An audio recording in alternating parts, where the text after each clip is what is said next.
اینجا یکی از بزرگترین مراکز خرید فرانسه است به نام لورا مغلن که به فرانسوی میشه لورا مغلن.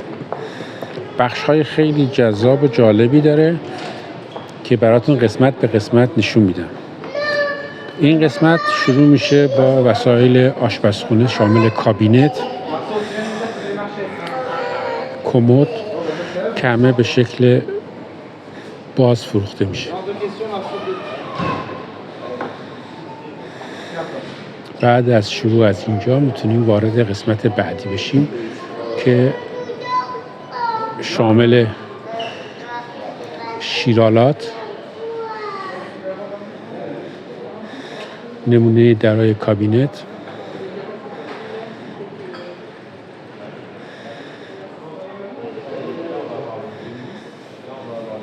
درای پلاکارد،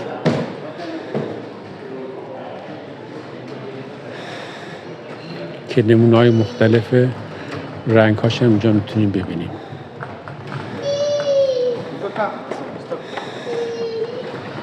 و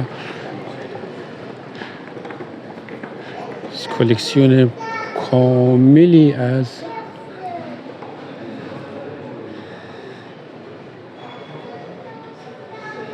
و شیرالات.